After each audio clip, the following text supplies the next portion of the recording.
bahasa. Jadi bahasa yang mereka dengar juga akan mereka akan tahap perkembangannya mulai dari situ. Jadi mereka sudah mengenal secara simbol dan bahasa. Mungkin itu. Oke. Kemudian itu yang disebut dengan muru auladakum bisolati wahum abna sab'a sinin.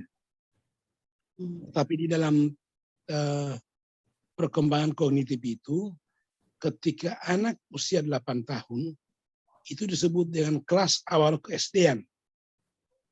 Kelas awal ke-SD-an itu sel saraf neuron anak di usia 8 tahun menyerupai sel saraf neuron orang dewasa.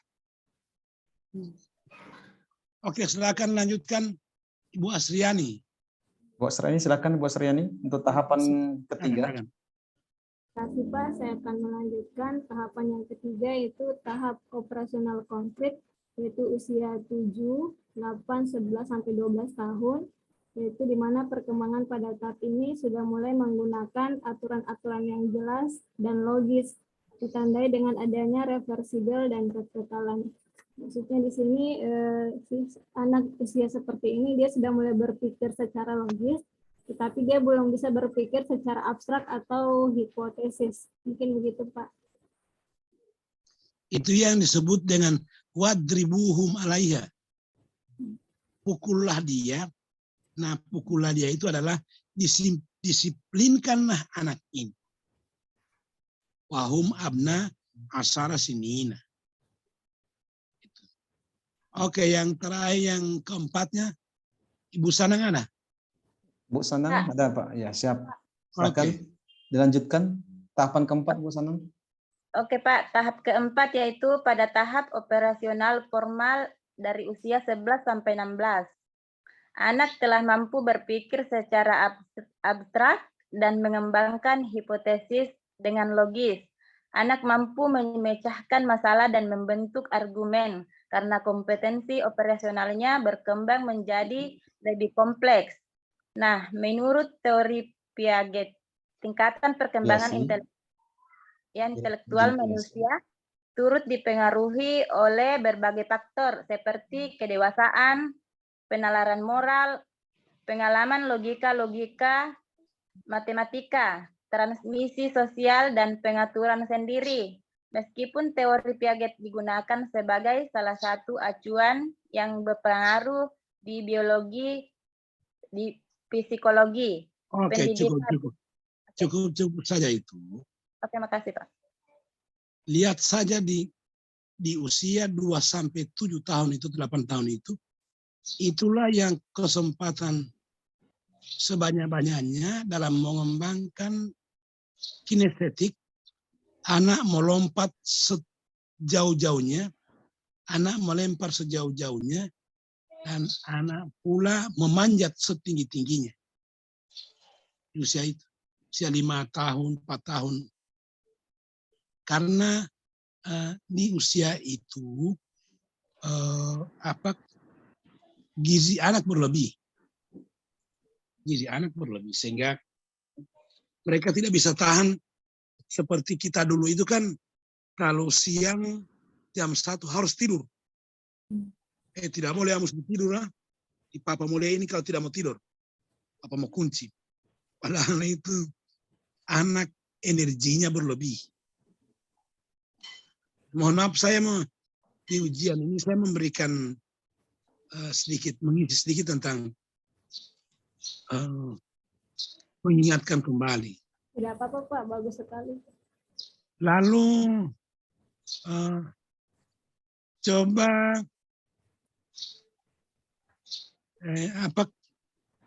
anak lahir bagaikan kertas putih. Itu kan kullu mauludin yuladu alal fitrah. Bahwa tiap anak lahir itu bagaikan fitrah. Fitrah itu kompetensi. Lihat siapa Pak Asep ya? Asep. Ya. Lihat kompetensi, lihat pada teorinya Leo Vygotsky. Leo Vygotsky. Coba Pak Budiman bantu. Iya Pak Chef. Ya Pak, boleh diulangi Pak, di sini suaranya putus-putus sekali. Leo Vygotsky. Teori apa Pak? Masih di dalam anunya psikososial ini, psikososial. Perkembangan kognitif Pak Chef. Oh ya, baru Jelas. ya ini jelas ya Chef. Silakan. Apa Pak?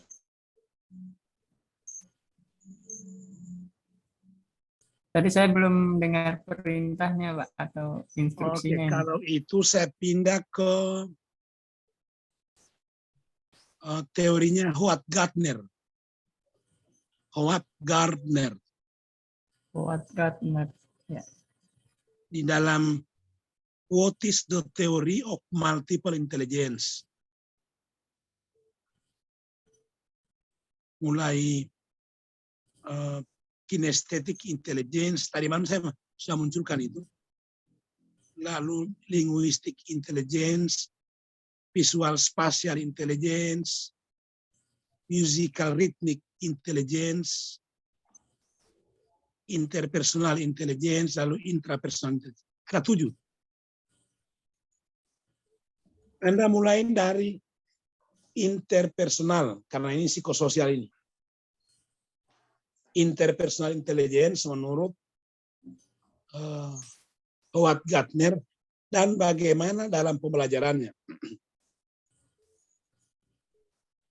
Bisa ya?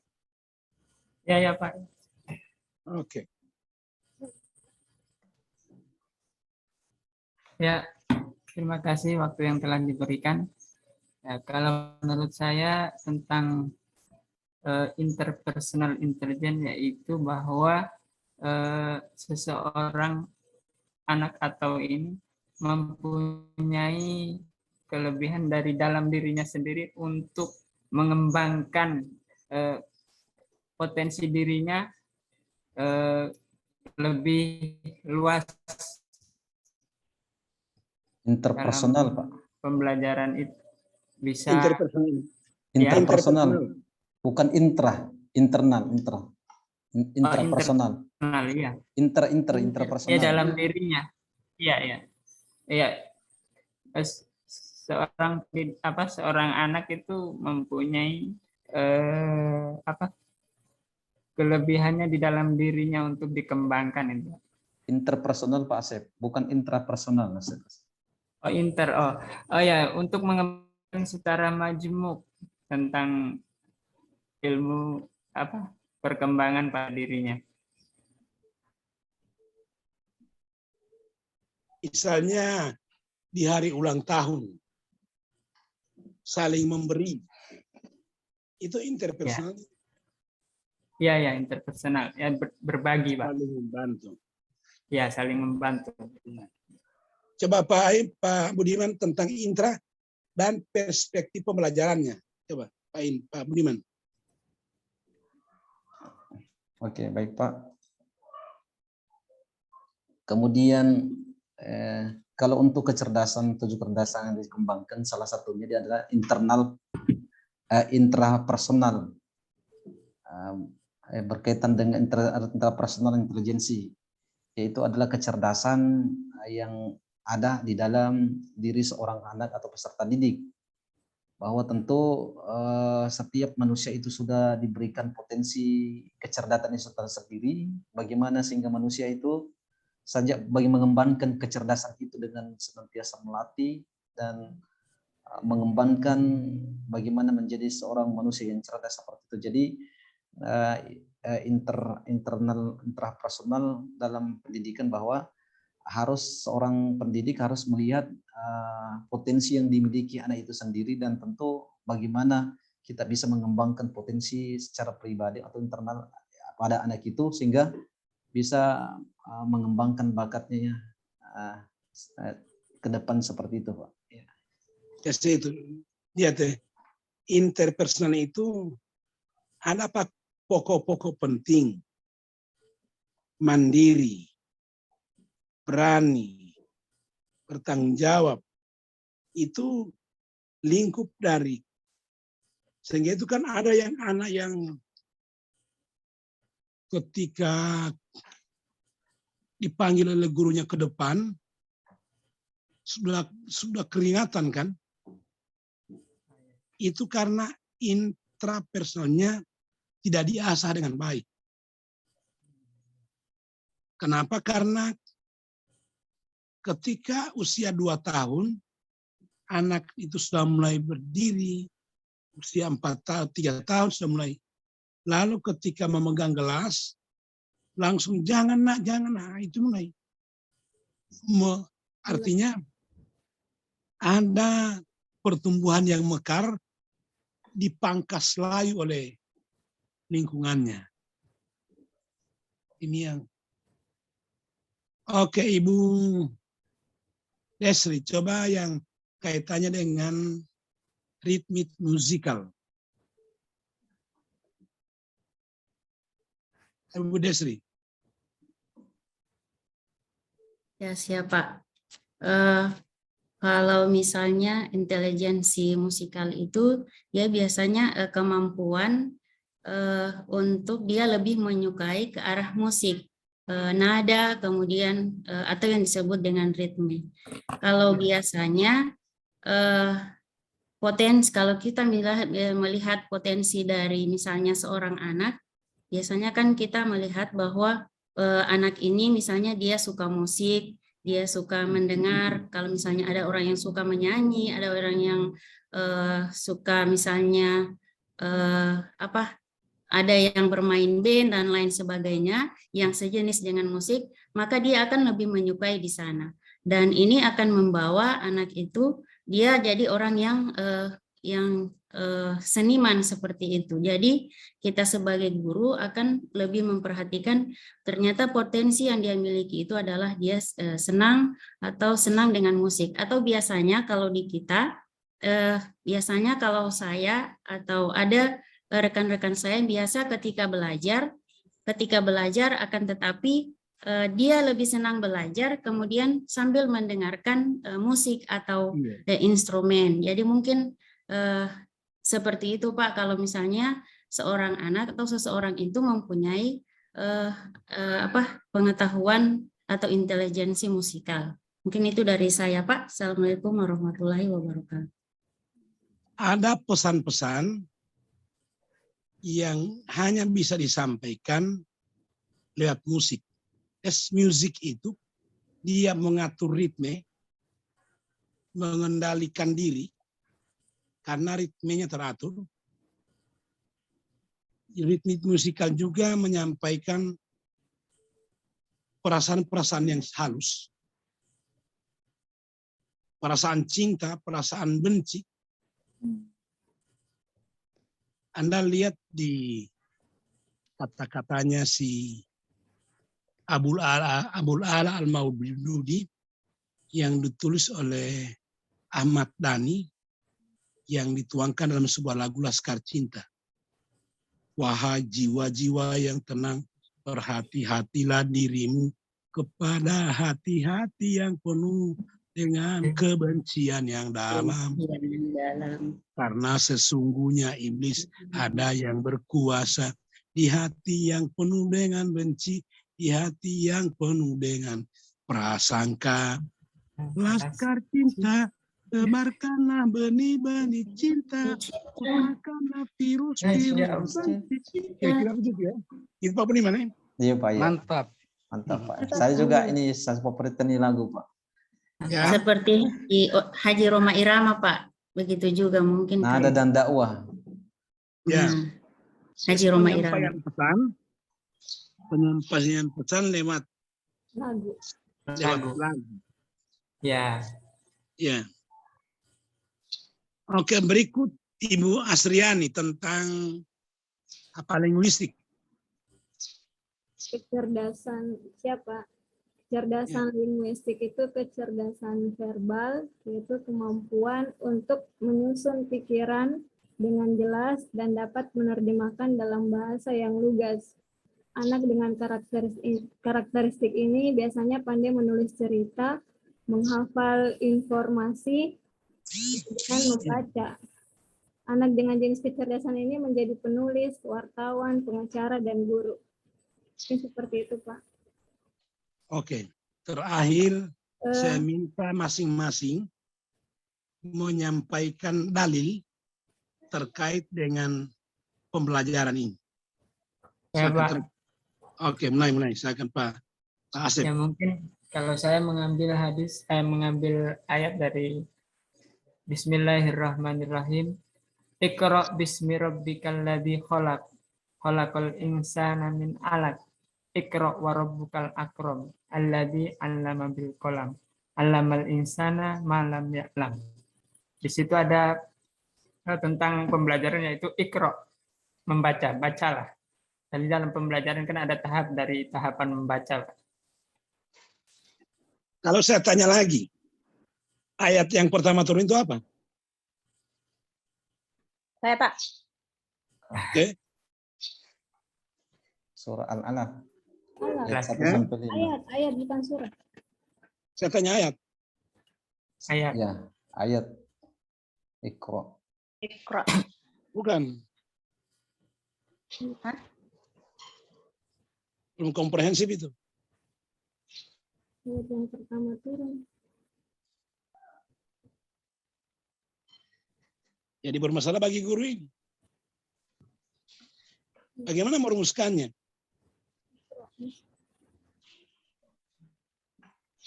Ayat 1 sampai dengan 5 dalam surah Al-Alaq. Jangan menyebut Iqra, jangan menyebut surah Al-Alaq. Yang saya tanya ayat.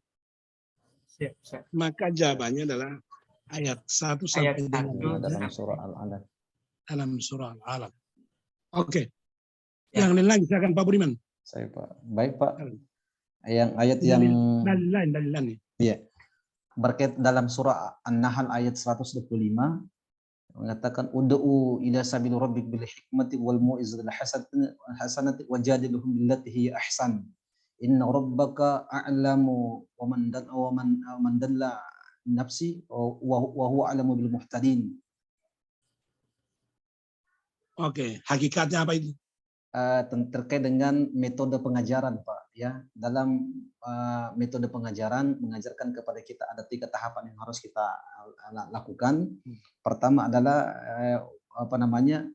bil hikmah, adalah kita menyampaikan dengan kata-kata bijaksana, lugas, dengan sopan santun, lemah lembut kepada anak, karena ini akan berefek terhadap penerimaan anak bahasa yang kita sampaikan seperti itu.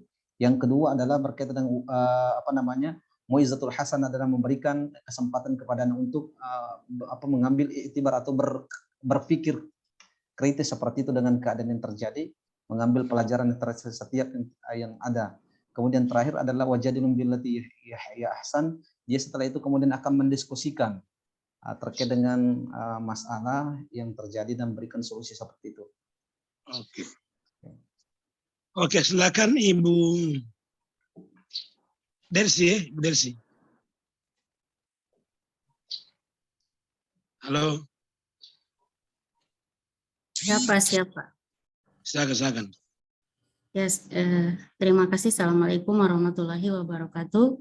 Saya mengambil Quran Surah Fatir ayat 19, Pak, yang bunyinya Bismillahirrahmanirrahim, wa ma yastawil a'ma wal absar, yang artinya dan tidaklah sama orang yang buta itu dengan orang yang melihat. Oke, maksudnya apa itu? Maksudnya Pak adalah ini mungkin ada makna filosofinya di sini, karena artinya adalah tidaklah sama orang yang buta dan yang tidak melihat. Saya melihat asbabul nuzulnya surat Al-Fatir ayat 19 ini, bahwa ketika Nabi Muhammad SAW itu ketika pertama kali menerima wahyu, kemudian ada orang-orang misalnya kaum musyrikin yang tidak mau belajar, yang tidak mau menerima apa yang disampaikan oleh Rasulullah. Maka di situ kemudian ada kaum golongan umat muslim yang mau belajar atau mau menerima ilmu yang disampaikan oleh Rasulullah. Maka kita bawa di sini bahwa bisa dikategorikan ketika kita aplikasikan dalam kehidupan kita sehari-hari, bahwa di mana kita akan mengkategorikan bagi orang yang tidak mau belajar dan bersikap apatis, maka dia tergolong orang yang buta. Kemudian Oke, bagi cukup. orang yang mau belajar, maka dia Ibu termasuk orang Asriani, yang halo, melihat. cukup. Terima kasih, Pak. Bu Asriani, Kalau hadis boleh Pak? silakan. Hadis mengenai tentang keutamaan dalam menuntut ilmu dari Abu Hurairah bahwa Rasulullah SAW bersabda, sedekah yang paling utama itu adalah jika seorang muslim mempelajari ilmu dan mengajarkannya kepada saudaranya sesama muslim. Itu Pak. Wa fadlul alimi alal abidi kafadlul kamari alal kawakib. Oke, bisa itu dibahas Ibu Sanang?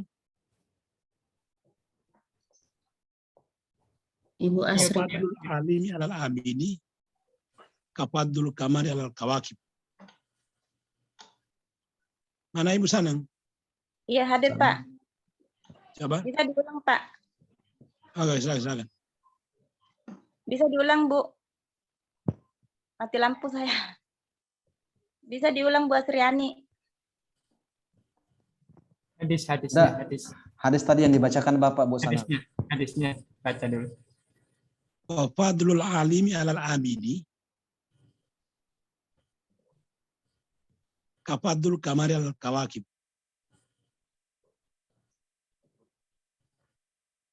Al-farqu bainal alimi wal abidi kafadlul kamari alal kawakib.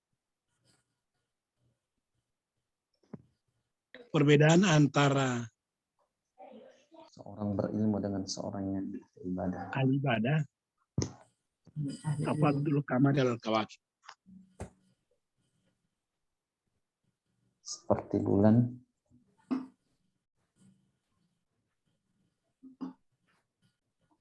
Bulan dan bintang ya. Ya, satu hari iblis mau menggoda orang yang sementara sholat. Di dekatnya ada orang berilmu lagi tidur. Maka si iblis tidak mau mendekati gara-gara bukan karena ahli ibadah itu, tapi di dekatnya ada orang berilmu, ulama, lagi tidur. Itu bayangkan perbedaannya itu. Berilmu lebih besar daripada Kafadul kamar adalah kawakib. Oke, saya kira kita akhiri saja. Baik, Saya Pak. ucapkan terima kasih atas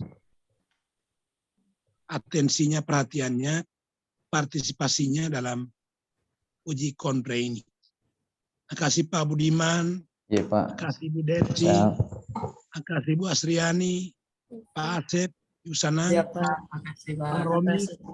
Ya, terima kasih Foto juga saja. Pak, ilmunya yang diberikan. Terima kasih banyak, Pak. terima kasih banyak.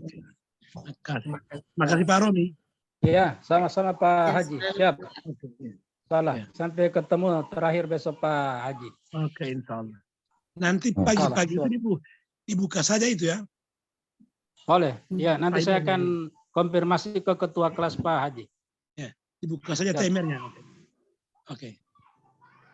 Ya, Kasih. insya Saya mau Allah, keluar siap. dari Nanti Zoom ya. kalau pagi sudah. Ya, Oke. Saya mau keluar dari Zoom ya. siap. Iya, Pak. Siap, Pak. Makasih Pak. Ya, Oke, Terima makasih, kasih Pak. Pak. Ya, selalu Terima kasih, Pak. Pak. Sehat selalu, Pak. Assalamualaikum. Waalaikumsalam warahmatullahi wabarakatuh. Waalaikumsalam warahmatullahi wabarakatuh. Ya, alhamdulillah selesai sudah Bapak dan Ibu ya. Ya, kurang lebih sekitar hampir 6 jam ya Bapak dan Ibu membersamai di ujian komprehensif pada hari yang kedua. Insya Allah lelah Bapak dan Ibu dan kerja Bapak dan Ibu tidak mengkhianati hasil. Insya Allah mudah-mudahan. Baik. Insya Allah. Ya, insya Allah. Hanya sekedar informasi untuk insya Allah setelah selesai Bapak Ibu istirahat, insya Allah besok setelah semua rangkaian yang hari ini sudah kita jalani sudah selesai, tinggal Bapak dan Ibu yang akan selanjutnya untuk mengedit kembali video yang sudah kita jalani bersama, dan selanjutnya akan dikirim linknya lewat Space. kolom link yang ada di bagian untuk ujian komprehensif.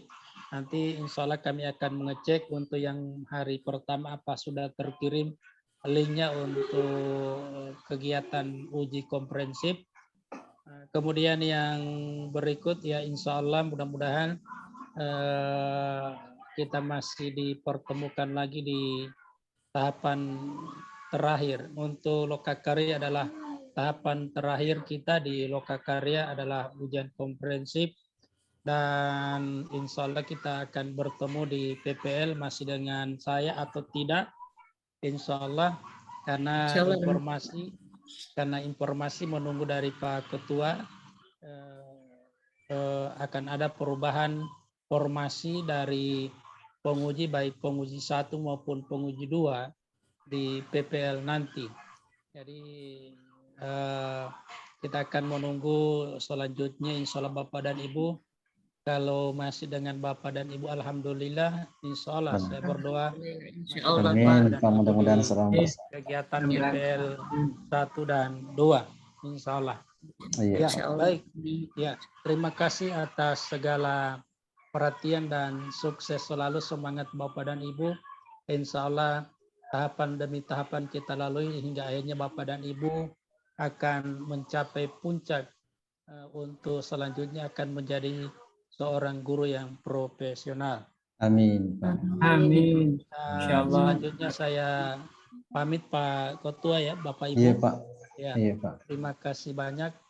Insya Allah kita bertemu di PPL 1 dan 2. Terima Amin, kasih. Pak. Assalamualaikum warahmatullahi wabarakatuh. Waalaikumsalam.